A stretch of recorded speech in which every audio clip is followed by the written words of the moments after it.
Dapur adalah tempat di mana Rina merasa paling hidup. Di antara deretan botol bumbu yang tertata rapi, bunyi desisan minyak panas di wajan, dan aroma bumbu halus yang menguar di udara, Rina menemukan kedamaian dan tujuan hidupnya. Bisnis catering kecilnya, dapur Rina, bukan sekadar pekerjaan. Itu adalah manifestasi dari passion, ketekunan, dan cinta yang ia tuangkan dalam setiap hidangan. Rina, seorang perempuan mandiri dengan senyum yang selalu tulus, membangun mimpinya dari nol. Berawal dari hobi memasak yang diturunkan ibunya, ia mulai menerima pesanan nasi kotak untuk arisan tetangga. Hingga kini, ia sudah dipercaya untuk menangani acara syukuran kecil dan pesta ulang tahun. Di usianya yang hampir menginjak 25 tahun, Rina merasa hidupnya berjalan di jalur yang tepat. Ia memiliki bisnis yang ia cintai, sebuah keluarga yang suportif, dan yang paling penting, Adit, tunangannya yang sangat mencintainya. Adit adalah sosok pria sederhana yang bekerja sebagai guru honorer, dengan hati yang tulus dan selalu mendukung setiap langkah Rina. Mereka adalah pasangan serasi, yang saling melengkapi kekurangan satu sama lain. Adit seringkali membantu Rina mengantarkan pesanan catering di akhir pekan, dan ia tidak pernah malu untuk memperkenalkan Rina sebagai calon istrinya yang hebat dalam memasak. Pernikahan adalah babak baru yang mereka nantikan dengan penuh antusiasme. Alih-alih merencanakan pesta besar yang mewah, mereka sepakat untuk mengadakan acara sederhana di halaman belakang rumah Adit, dengan mengundang keluarga dan teman-teman terdekat. Keputusan ini bukan hanya karena keterbatasan biaya, melainkan juga karena mereka percaya bahwa kebahagiaan sejati tidak diukur dari kemewahan, tetapi dari kehangatan dan kebersamaan. Aku akan siapkan cateringnya sendiri, Dit. Kamu setuju, kan? Tanya Rina suatu sore, saat mereka sedang duduk berdua di teras rumahnya. Adit tersenyum, mengusap lembut tangan Rina. Tentu saja, sayang. Itu adalah ide terbaik. Semua orang tahu masakanmu itu yang paling enak. Keputusan ini tidak datang tanpa pemikiran matang. Rina menghitung semua biaya yang akan dikeluarkan, mulai dari bahan baku, tenaga tambahan, hingga wadah dan peralatan. Ia bahkan membuat presentasi kecil untuk Adit, menunjukkan perkiraan anggaran yang jauh lebih hemat daripada menyewa catering profesional. Adit terkesan dengan ketelitian Rina. Ia tahu, Rina tidak hanya memasak dengan hati, tetapi juga dengan akal. Rina juga ingin cateringnya menjadi hadiah pernikahan yang paling personal untuk Adit. Ia ingin setiap tamu yang hadir dapat merasakan cinta mereka melalui setiap hidangan yang disajikan. Ia membayangkan bagaimana ia akan menyiapkan nasi kuning tumpeng, yang merupakan hidangan favorit Adit, dengan hiasan-hiasan yang cantik. Ia juga membayangkan bagaimana ia akan menyiapkan ayam goreng lengkuas, yang selalu membuat Adit tidak bisa berhenti makan. Semua resep-resep andalannya akan menjadi menu utama di hari istimewa mereka. Ibu juga setuju. Kok, ibu bilang masakan kamu itu paling enak, kata Adit, mengenang percakapannya dengan ibunya. Ibu Sita, calon mertua Rina, memang sangat menyayangi Rina. Sejak awal, ia melihat ketulusan dan ketekunan dalam diri Rina. Ia sering datang ke rumah Rina, bukan sebagai calon mertua yang ingin menilai, melainkan sebagai seorang ibu yang ingin membantu. Ibu Sita seringkali membantu Rina memotong sayuran atau mencicipi masakan Rina, dan ia selalu memberikan pujian yang tulus. Rina, masakanmu ini sudah seperti masakan ibu sendiri. Ibu tidak sabar untuk mencicipi masakanmu di hari pernikahan nanti, kata Ibu Sita suatu hari, sambil memeluk Rina. Rina merasa sangat bersyukur. Ia merasa ia adalah perempuan paling beruntung di dunia. Ia memiliki calon suami yang mencintainya, calon mertua yang menyayanginya, dan sebuah bisnis yang membuatnya bahagia. Ia tidak tahu bahwa kebahagiaan itu akan segera diuji oleh kehadiran seseorang yang memiliki pandangan hidup yang sangat berbeda darinya. Keluarga Adit, seperti layaknya keluarga besar lainnya, memiliki beberapa anggota yang memiliki pandangan hidup yang berbeda.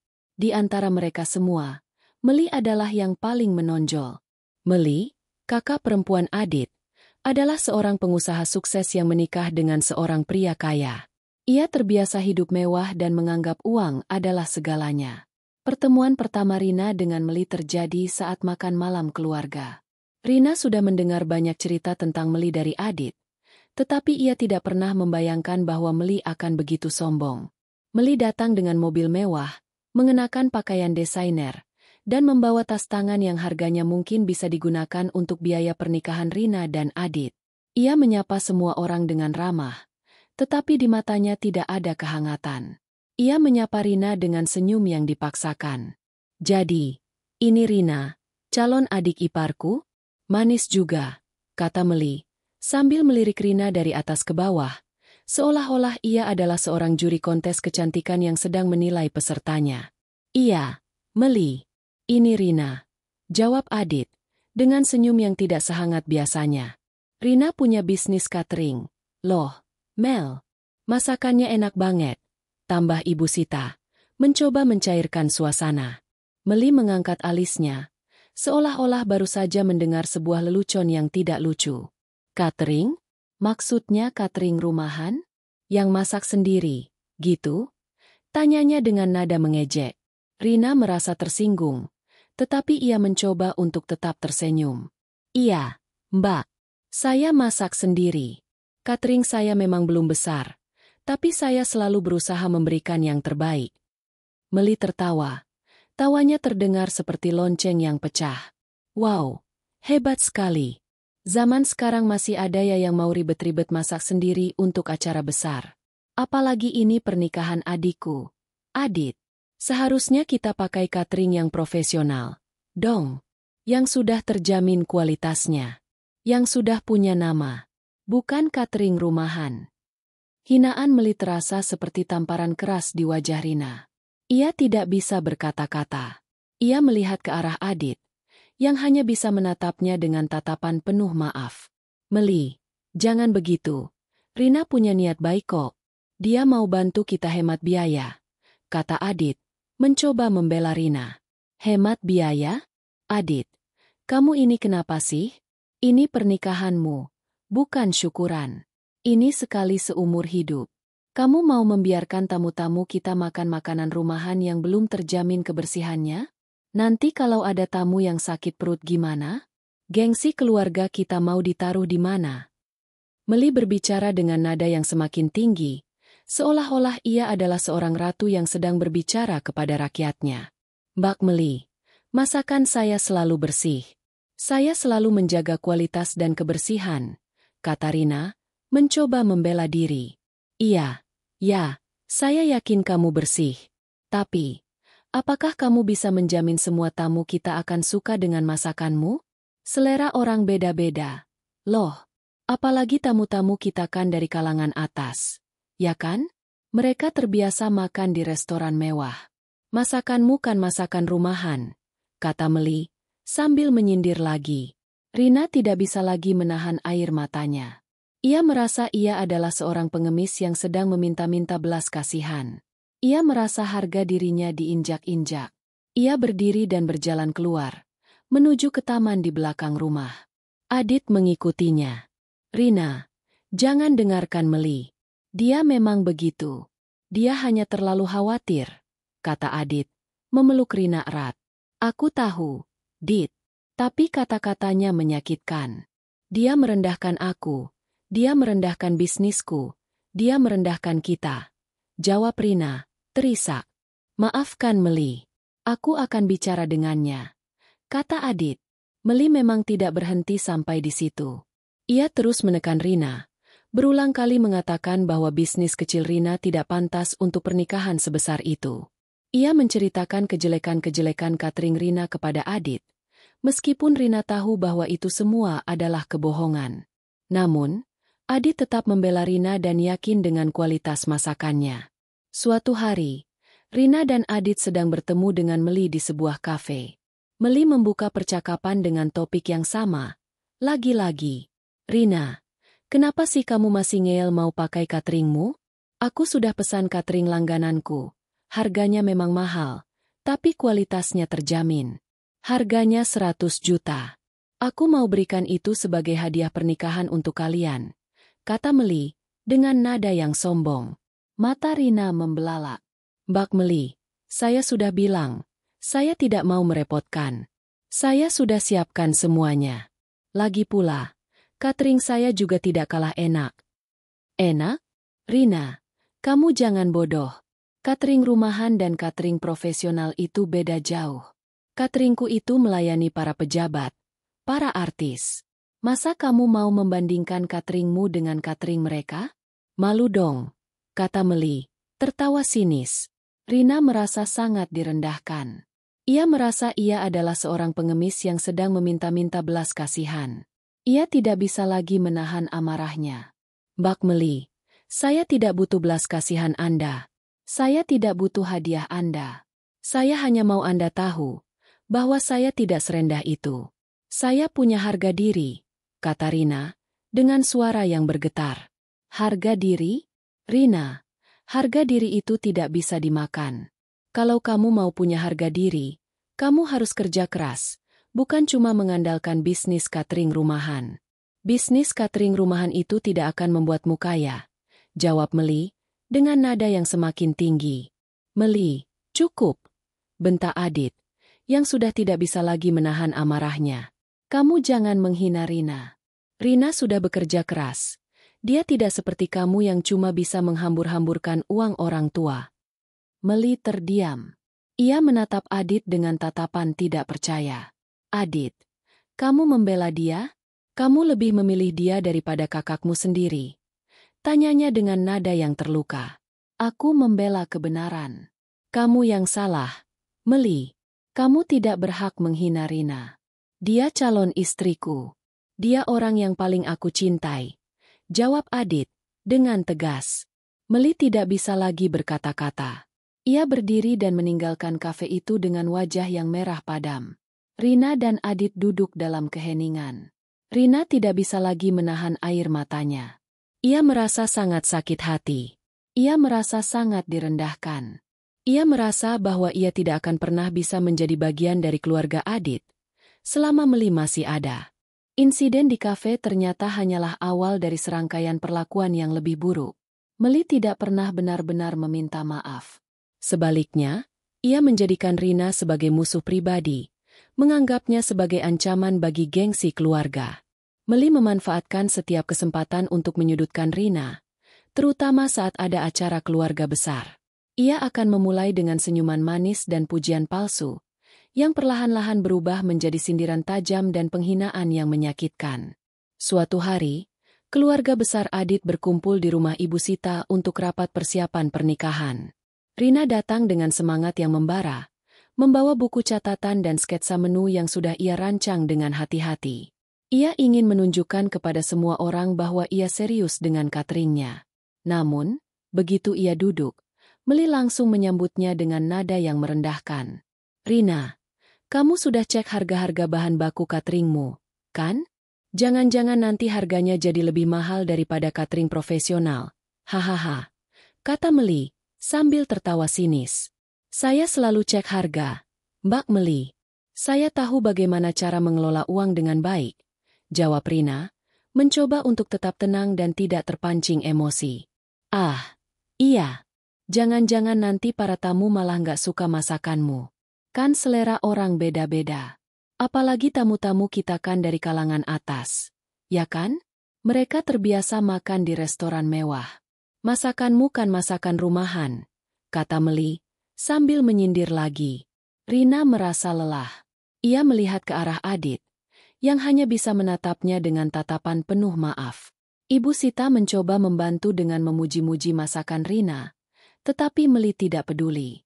Ia terus berbicara, seolah-olah ia adalah seorang ratu yang sedang berbicara kepada rakyatnya. Mbak Meli, masakan rumahan bukan berarti tidak enak. Masakan rumahan itu dibuat dengan hati, dan saya yakin, hati saya jauh lebih tulus daripada hati Mbak Meli, kata Rina, dengan suara yang bergetar. Meli terdiam. Ia menatap Rina dengan tatapan yang penuh kebencian. Kamu berani-beraninya bicara seperti itu kepadaku? Kamu tidak tahu siapa aku? Aku kakak iparmu. Aku bisa saja membayar orang untuk merusak bisnismu, bentak Meli, dengan suara yang sangat keras. Ibu Sita, yang mendengar keributan itu, segera datang dan menenangkan Meli. Meli, ada apa ini? Kenapa kamu membentak Rina? Dia calon adik iparmu, bentak Ibu Sita, dengan suara yang sangat marah. Meli tidak bisa berkata-kata. Ia menatap Rina dengan tatapan yang penuh kebencian. Lalu ia berjalan pergi. Rina merasa sangat lelah. Ia merasa ia tidak akan pernah bisa mendapatkan hati Meli. Ia merasa ia tidak akan pernah bisa menjadi bagian dari keluarga Adit. Malam itu, Rina tidak bisa tidur. Ia memikirkan semua hinaan Meli. Ia merasa ia tidak pantas untuk hidup. Ia merasa ia tidak pantas untuk dicintai. Ia merasa ia tidak pantas untuk menikah dengan Adit. Air matanya mengalir tanpa henti.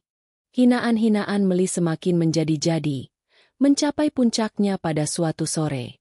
Rina sedang berada di rumah Adit, berbincang dengan teman lamanya di telepon. Ia menceritakan kegugupannya menghadapi pernikahan yang sebentar lagi akan tiba, dan bagaimana ia merasa khawatir tentang cateringnya. Rina mengakui bahwa ia merasa tertekan oleh Meli dan berharap semuanya bisa berjalan lancar. Rina tidak sadar, Meli sedang mendengarkan dari balik pintu. Meli memanfaatkan percakapan itu untuk menjatuhkan Rina. Ia keluar dari persembunyiannya dan mendekati Rina. "Oh, jadi kamu takut? Takut cateringmu gagal? Takut para tamu tidak suka? Kenapa kamu tidak jujur saja dari awal? Kenapa kamu tidak bilang saja kalau kamu tidak sanggup?" kata Meli, dengan nada yang mengejek. Rina terkejut. Ia tidak menyangka Meli akan melakukan hal sepicik itu. Meli tertawa. "Penyedia makanan murahan sepertimu mana bisa sih mengurus catering pernikahan? Kamu ini tidak tahu diri, ya? Udah untung ada Adit yang mau menikahi kamu. Tapi kamu malah bikin masalah." Hinaan Meli sangat menyakitkan. Rina merasa ia tidak lagi dihargai sebagai manusia. Ia merasa harga dirinya diinjak-injak. Ia merasa ia tidak pantas untuk hidup. "Mbak Meli, saya tidak minta uang Anda. Saya tidak minta bantuan Anda. Saya hanya mau merayakan pernikahan saya dengan sederhana," kata Rina, dengan suara yang bergetar. "Sederhana? Sederhana itu hanya untuk orang miskin. Kita ini keluarga terpandang. Rina, kita harus menjaga gengsi. Kalau pernikahan ini kacau balau, semua orang akan menertawakan kita," kata Meli, dengan nada yang sombong. Rina tidak bisa lagi menahan amarahnya. Ia merasa ia harus melakukan sesuatu.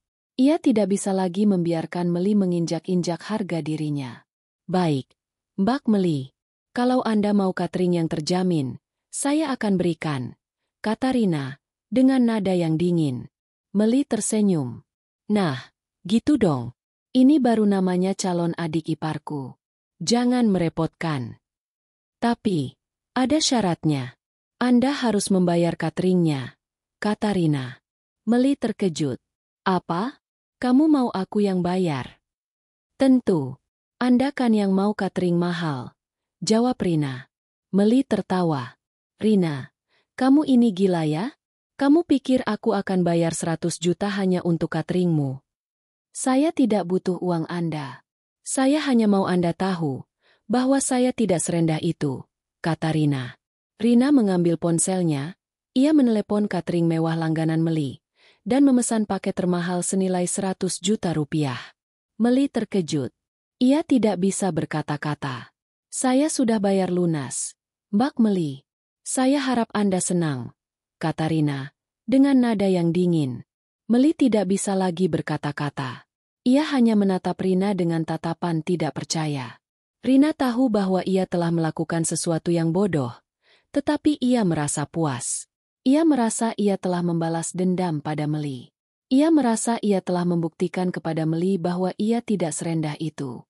Keputusan Rina untuk memesan catering 100 juta tidak datang tanpa konsekuensi. Malam itu, setelah Meli pergi dengan wajah terkejut yang tak bisa ia sembunyikan, Rina dan Adit duduk berdua dalam keheningan yang tegang. Adit menatap Rina dengan tatapan yang campur aduk antara kebingungan dan kekecewaan.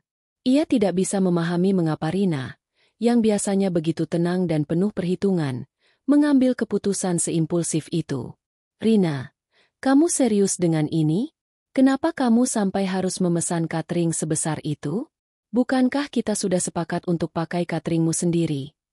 tanya Adit, Suaranya terdengar lelah. Rina menatap Adit. Matanya berkaca-kaca. Maaf, Dit. Aku nggak tahan lagi.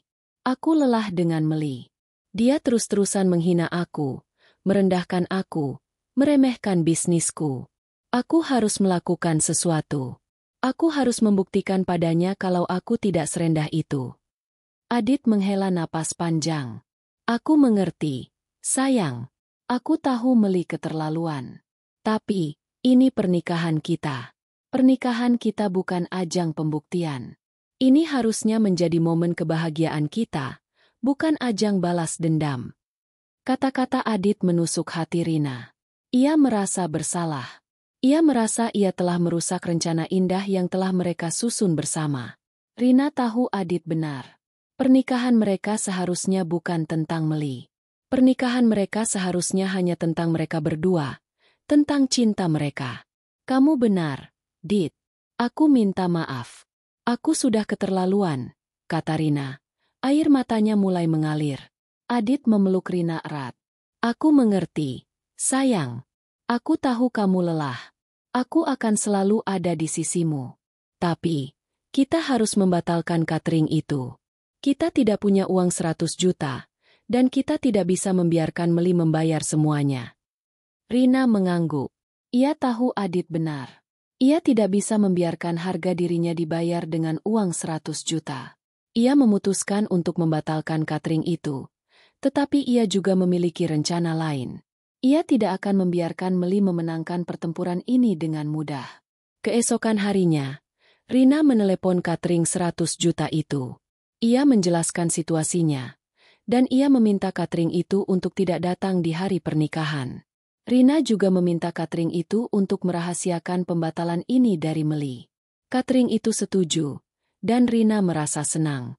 Ia merasa ia telah mengambil langkah yang tepat. Rina juga memutuskan untuk menggunakan uang 100 juta itu untuk hal yang lebih bermanfaat. Ia memutuskan untuk menggunakan uang itu untuk membantu orang-orang miskin. Ia menghubungi teman-temannya yang bekerja di Yayasan Amal, dan ia meminta mereka untuk membantunya menyalurkan uang itu kepada orang-orang yang membutuhkan. Rina juga tidak melupakan pernikahan mereka.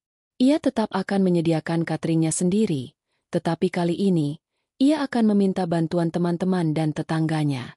Ia ingin membuat sebuah pesta pernikahan yang penuh dengan cinta dan kehangatan, yang tidak bisa dibeli dengan uang. Meli sangat bangga dengan catering 100 juta yang ia berikan kepada Rina dan Adit. Ia tidak tahu bahwa Rina telah membatalkan catering itu dan memiliki rencana lain. Meli seringkali membicarakan catering itu di depan keluarga besar, dan ia selalu memuji-muji Rina, seolah-olah ia adalah pahlawan yang telah menyelamatkan pernikahan Adit dari catering rumahan yang murahan. Lihatlah, Rina sekarang sudah tahu mana yang terbaik. Dia sudah tidak lagi keras kepala. Dia sudah mau mendengarkan nasihatku, kata Meli, sambil tersenyum bangga. Adit dan Rina hanya bisa diam.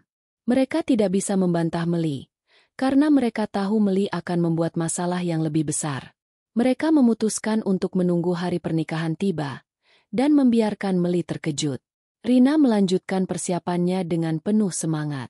Ia menghubungi teman-temannya yang pandai memasak, dan ia meminta mereka untuk membantunya menyiapkan makanan untuk pernikahan. Mereka semua setuju, dan mereka merasa senang bisa membantu Rina. Rina juga menghubungi beberapa tetangganya. Mereka semua juga setuju untuk membantu. Mereka semua tahu betapa baiknya Rina, dan mereka semua ingin melihat Rina bahagia. Mereka semua ingin melihat Rina dan Adit menikah dengan bahagia. Rina merasa sangat bersyukur. Ia merasa ia tidak sendirian. Ia memiliki banyak orang yang mencintainya, yang mendukungnya, yang ingin melihatnya bahagia. Ia merasa ia adalah perempuan paling beruntung di dunia. Ia merasa ia tidak membutuhkan uang 100 juta. Ia hanya membutuhkan cinta dan dukungan dari orang-orang yang ia cintai. Akhirnya, hari pernikahan tiba. Semuanya berjalan lancar. Rina terlihat sangat cantik, dan Adit terlihat sangat tampan. Para tamu datang, dan mereka semua terlihat sangat bahagia. Namun, di balik kebahagiaan itu, ada sebuah bom waktu yang siap meledak. Meli terus-menerus bertanya tentang catering, Dan Rina hanya bisa tersenyum. Mbak Meli, cateringnya sudah disiapkan. Jangan khawatir, kata Rina. Meli tersenyum. Ia tidak tahu bahwa catering 100 juta yang ia banggakan tidak akan pernah datang. Ia tidak tahu bahwa ia akan segera mendapatkan pelajaran yang sangat berharga tentang arti dari kebahagiaan yang sesungguhnya. Hari yang dinanti-nanti akhirnya tiba. Hari pernikahan Rina dan Adit.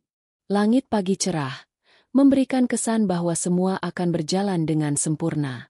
Halaman belakang rumah Adit sudah disulap menjadi tempat resepsi yang sederhana namun elegan. Balon-balon putih dan bunga-bunga segar menghiasi setiap sudut, menciptakan suasana yang romantis. Rina terlihat sangat cantik dalam balutan kebaya putih yang dirancang khusus oleh ibunya, sementara Adit tampak gagah dengan kemeja batik yang serasi. Senyum bahagia tidak pernah luntur dari wajah mereka. Semua berjalan lancar. Mulai dari prosesi akad nikah yang sakral hingga sesi foto-foto bersama keluarga. Namun, seiring berjalannya waktu, kegelisahan mulai terlihat di wajah Meli. Ia terus-menerus melihat jam tangannya, lalu pandangannya beralih ke gerbang rumah, seolah menunggu kedatangan tamu penting. Ia berulang kali memegang ponselnya, mengecek notifikasi, dan mencoba menelepon. Ibu Sita, yang menyadari kegelisahan Meli, menghampirinya. Mel, ada apa? Kamu terlihat gelisah. Tanyanya dengan lembut. Tidak ada apa-apa, Bu. Cateringnya belum datang. Saya sudah pesan yang terbaik, tapi kok belum datang-datang? Jawab Meli, suaranya terdengar panik. Ibu Sita tersenyum. Mungkin mereka terjebak macet. Tenang saja, mereka pasti datang, katanya, mencoba menenangkan Meli. Namun, ketenangan Ibu Sita tidak menular ke Meli. Ia semakin panik. Para tamu mulai berdatangan, dan mereka semua terlihat kelaparan. Meli mencoba menghubungi catering itu lagi, tetapi teleponnya tidak diangkat. Ia mencoba menghubungi manajer catering itu, tetapi teleponnya juga tidak diangkat. Meli berjalan mondar-mandir di antara para tamu, mencoba menutupi kegelisahannya dengan senyuman yang dipaksakan. Ia mendekati Rina dan Adit, yang sedang menyambut tamu. Rina, cateringmu mana? Kok belum datang-datang? Tanya Meli, dengan suara yang berbisik. Rina tersenyum. Mbak Meli, kan sudah saya bilang, jangan khawatir. Cateringnya pasti datang. Jawabnya dengan tenang. Meli tidak percaya. Ia melihat ke sekeliling, dan ia melihat para tamu mulai bertanya-tanya. Bisik-bisik mulai terdengar di antara para tamu. Meli merasa malu. Ia merasa semua mata tertuju padanya. Ia merasa semua orang menertawakannya. Rina, kamu bohong. Kamu bohong, kan? Kamu bilang kamu sudah pesan catering 100 juta. Tapi kenapa cateringnya nggak datang? Kamu bohong, kan? Bentak Meli, dengan suara yang sangat keras. Semua mata beralih ke arah Meli. Para tamu terkejut melihat Meli yang berteriak-teriak di tengah-tengah resepsi pernikahan. Rina terkejut. Adit terkejut. Ibu Sita terkejut. Semuanya terkejut. Teriakan Meli membuat suasana pernikahan menjadi kacau balau. Para tamu mulai bertanya-tanya, dan bisik-bisik mulai berubah menjadi gosip. Meli terus-menerus berteriak, menuduh Rina telah berbohong, padahal ia sendiri yang melihat bukti pembayaran. Ia merasa ia adalah korban dari konspirasi yang dilakukan oleh Rina. Rina, kamu memang licik. Kamu sengaja melakukan ini, kan?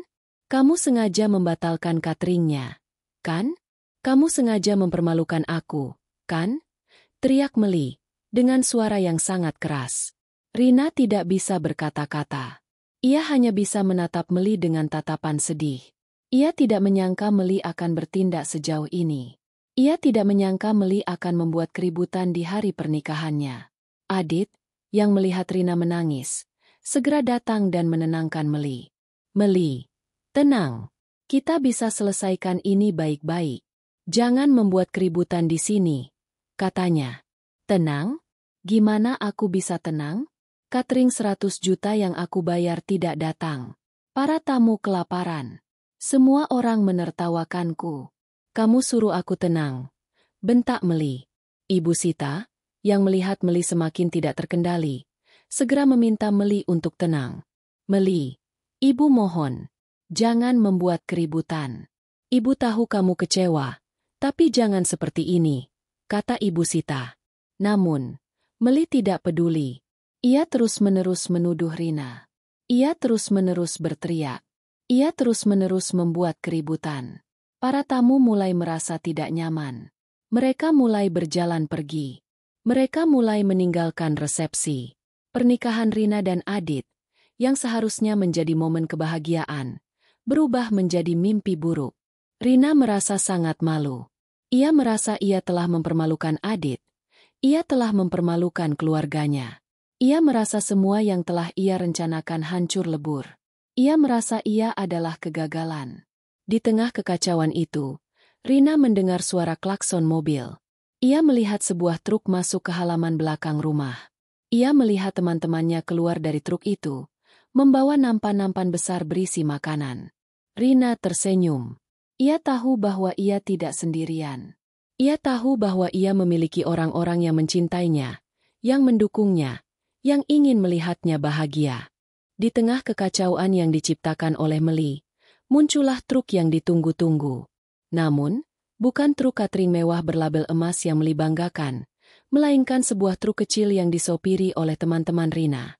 Mereka turun dengan wajah tersenyum, membawa nampan-nampan besar berisi makanan. Aroma nasi kuning yang gurih, ayam goreng lengkuas yang harum, dan sambal kentang ati yang pedas langsung menyebar ke seluruh halaman. Para tamu yang tadinya gelisah dan hendak pergi, kini menghentikan langkah mereka, penasaran dengan aroma lezat yang tiba-tiba memenuhi udara. Meli, yang masih berdiri di tengah halaman dengan wajah merah padam, terkejut. Ia menatap Rina dengan mata membelalak. "Apa ini? Kamu, kenapa ada makanan?" tanyanya, suaranya tercekat. Rina maju selangkah, dengan senyum yang tenang dan penuh kemenangan. Ia memandang Meli lurus di matanya. "Ini catering saya, Mbak Meli. Catering yang Mbak bilang murahan, yang tidak pantas untuk pernikahan sebesar ini." Para tamu yang tadinya berbisik-bisik, kini terdiam. Semua mata tertuju pada Rina, menunggu penjelasan. Rina memegang tangan Adit erat, mencari kekuatan darinya. Adit tersenyum, mengangguk, memberinya isyarat untuk melanjutkan. "Saya minta maaf atas keributan yang terjadi. Saya tidak berniat untuk mempermalukan siapapun." Rina memulai. Suaranya terdengar lantang dan jelas. "Saya hanya ingin menunjukkan bahwa kebahagiaan sejati tidak diukur dari kemewahan, tetapi dari ketulusan hati. Mbak Meli, Anda telah menghina saya, merendahkan saya, dan meremehkan bisnis saya. Anda mengatakan bahwa catering saya tidak pantas untuk pernikahan ini. Anda bahkan memesan catering seharga 100 juta rupiah untuk menjatuhkan saya." Meli mencoba menyela, tetapi Rina mengangkat tangannya. "Tunggu, Mbak. Biarkan saya selesaikan. Saya sudah tahu niat Anda. Dan saya ingin Anda tahu bahwa saya telah membatalkan catering itu. Uang 100 juta itu tidak saya gunakan untuk pernikahan ini. Uang itu saya sumbangkan untuk orang-orang miskin. Saya percaya uang itu akan lebih bermanfaat bagi mereka yang benar-benar membutuhkan." Pengungkapan itu membuat semua orang terkejut. Mereka tidak bisa percaya bahwa Rina, yang baru saja dihina dan dipermalukan, bisa berbuat seikhlas itu. Meli tidak bisa berkata-kata. Wajahnya yang tadinya merah padam, kini berubah menjadi pucat pasi. Rina tersenyum, dan ia melanjutkan. "Dan untuk pernikahan saya tetap menyediakan catering sendiri. Saya meminta bantuan teman-teman dan tetangga saya. Mereka semua bekerja dengan sukarela, karena mereka ingin melihat saya dan Adit bahagia. Mereka semua membuat makanan ini dengan cinta dan ketulusan hati. Dan saya yakin, makanan ini akan jauh lebih lezat daripada catering 100 juta yang Mbak Meli banggakan." Suasana yang tadinya kacau balau, kini berubah menjadi hening. Semua orang menatap Meli, menunggu reaksinya. Meli tidak bisa lagi mengelak. Ia melihat ke arah ibunya, Ibu Sita, yang menatapnya dengan tatapan penuh kekecewaan. Ia melihat ke arah Adit, yang menatapnya dengan tatapan penuh amarah. Ia melihat ke arah para tamu, yang menatapnya dengan tatapan menghakimi. Meli tidak bisa lagi menahan air matanya. Ia menangis. Ia jatuh berlutut di depan Rina. Rina, aku minta maaf. Aku salah. Aku sudah menghina kamu, merendahkan kamu. Aku terlalu sombong. Aku minta maaf. Isaknya. Rina tidak menyangka Meli akan berlutut di depannya. Ia merasa iba. Ia tahu bahwa Meli tidak akan melakukan ini jika ia tidak merasa sangat malu. Rina membantu Meli berdiri. Mbak Meli, saya sudah memaafkan Anda. Saya hanya ingin Anda tahu bahwa kekayaan tidak menjamin kebahagiaan. Kekayaan tidak menjamin kehormatan. Yang paling penting adalah hati yang tulus dan rendah hati, kata Rina. Meli mengangguk. Ia terus-menerus menangis. Aku tahu. Aku salah. Aku terlalu sombong. Aku minta maaf. Pernikahan itu akhirnya berjalan lancar. Para tamu sangat menikmati makanan yang disiapkan oleh Rina dan teman-temannya. Mereka semua memuji Rina, dan mereka semua bertepuk tangan untuknya. Rina merasa sangat bahagia. Ia merasa ia telah memenangkan pertempuran ini, bukan dengan cara yang kotor, tetapi dengan cara yang bersih. Setelah pernikahan, Rina dan Meli duduk berdua di teras. Meli masih merasa malu, tetapi ia mencoba untuk berbicara. Rina, aku benar-benar minta maaf. Aku tidak tahu harus berbuat apa. Aku sangat malu. Mbak Meli, saya sudah memaafkan Anda. Saya hanya ingin Anda tahu bahwa kita semua manusia.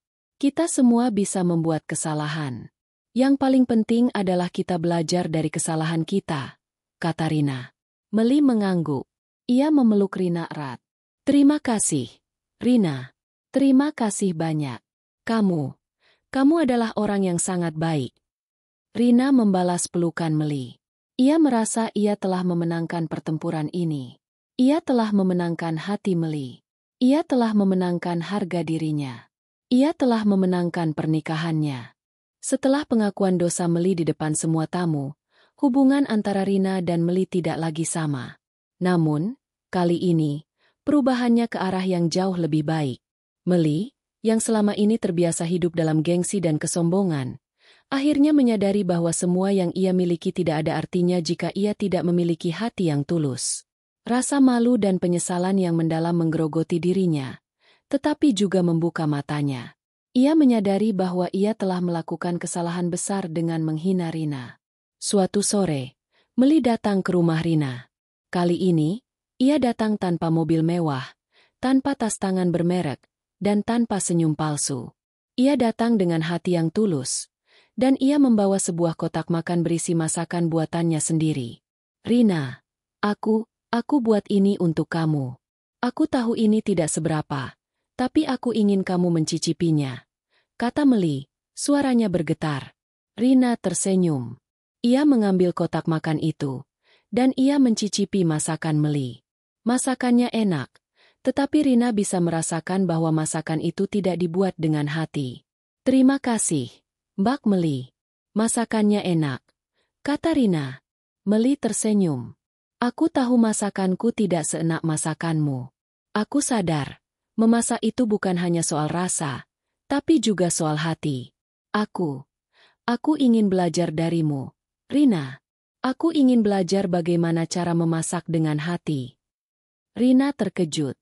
Ia tidak menyangka Meli akan mengatakan hal seperti itu. Tentu, Mbak Meli. Saya akan ajari Anda, kata Rina. Sejak hari itu, Meli sering datang ke rumah Rina. Ia belajar memasak. Ia belajar cara mengolah bumbu, dan ia belajar cara memasak dengan hati. Hubungan mereka mulai membaik. Mereka tidak lagi berbicara tentang catering. Mereka tidak lagi berbicara tentang uang. Mereka tidak lagi berbicara tentang gengsi. Mereka berbicara tentang kehidupan, tentang cinta, dan tentang arti dari kebahagiaan yang sesungguhnya. Meli juga mulai membantu Rina mengembangkan bisnis cateringnya. Ia menggunakan koneksinya untuk mendapatkan pesanan yang lebih besar. Ia juga membantu Rina untuk membuat kemasan yang lebih menarik, dan ia membantu Rina untuk mempromosikan bisnisnya. Rina tidak pernah meminta Meli untuk membantunya. Tetapi, Meli melakukan itu dengan tulus. Ia merasa ia berhutang budi pada Rina. Ia merasa ia harus membalas semua kebaikan Rina. Ia merasa ia harus menebus semua kesalahannya. Ia merasa ia harus membuktikan bahwa ia telah berubah. Rina dan Meli menjadi sahabat baik. Mereka seringkali menghabiskan waktu bersama, berbicara tentang apapun, dan mereka seringkali tertawa. Rina merasa ia telah mendapatkan sebuah keluarga baru. Ia merasa ia telah mendapatkan seorang kakak baru. Ia merasa ia telah mendapatkan seorang sahabat baru. 3 bulan setelah pernikahan, Rina dan Adit memulai hidup baru mereka. Mereka tinggal di sebuah rumah kecil yang sederhana, tetapi penuh dengan cinta dan kebahagiaan. Rina melanjutkan bisnis cateringnya, dan kini, bisnisnya sudah jauh lebih besar. Ia sudah memiliki beberapa karyawan, dan ia sudah memiliki sebuah dapur yang lebih besar. Adit juga mendapatkan promosi di tempat kerjanya. Ia kini menjadi kepala sekolah di sekolah tempatnya mengajar, dan ia merasa sangat bahagia. Ia merasa ia telah mencapai semua mimpinya. Ia memiliki sebuah pekerjaan yang ia cintai, dan ia memiliki seorang istri yang sangat ia cintai. Rina dan Meli menjadi sahabat baik. Meli sering datang ke rumah Rina, dan ia seringkali membawa masakan buatannya sendiri. Masakannya kini sudah jauh lebih enak, dan Rina bisa merasakan bahwa masakan itu dibuat dengan hati. Suatu sore, Meli datang ke rumah Rina. Ia duduk di teras, dan ia memandangi langit senja. Rina, aku ingin berterima kasih padamu. Kamu sudah mengubah hidupku. Kamu sudah mengajariku arti dari kebahagiaan yang sesungguhnya, kata Meli. Rina tersenyum. Bak Meli, kebahagiaan itu tidak bisa dibeli dengan uang. Kebahagiaan itu ada di dalam hati. Dan Anda sudah menemukannya. Meli mengangguk. Aku tahu. Aku dulu berpikir uang adalah segalanya. Aku dulu berpikir kekayaan adalah segalanya. Tapi, aku salah. Aku salah besar. Rina memegang tangan Meli erat. Kita semua bisa salah. Yang paling penting adalah kita belajar dari kesalahan kita. Meli tersenyum. Terima kasih, Rina. Terima kasih banyak. Pernikahan Rina dan Adit menjadi kisah yang menginspirasi. Kisah mereka mengajarkan kepada semua orang bahwa kesederhanaan dan ketulusan hati jauh lebih berharga daripada kekayaan dan gengsi. Kisah mereka mengajarkan kepada semua orang bahwa cinta sejati akan selalu menang. Rina dan Adit hidup bahagia. Mereka tidak pernah melupakan perjuangan mereka. Mereka tidak pernah melupakan semua hinaan Meli. Mereka tidak pernah melupakan semua kesulitan yang mereka alami. Tetapi, mereka juga tidak pernah melupakan semua kebaikan yang mereka terima. Mereka tidak pernah melupakan semua cinta yang mereka miliki. Mereka membuktikan bahwa cinta sejati akan selalu menang. Mereka membuktikan bahwa kebahagiaan sejati tidak bisa dibeli dengan uang. Mereka membuktikan bahwa kesederhanaan adalah kunci kebahagiaan. Mereka membuktikan bahwa ketulusan hati adalah kunci kebahagiaan. Mereka membuktikan bahwa mereka adalah pasangan yang bahagia.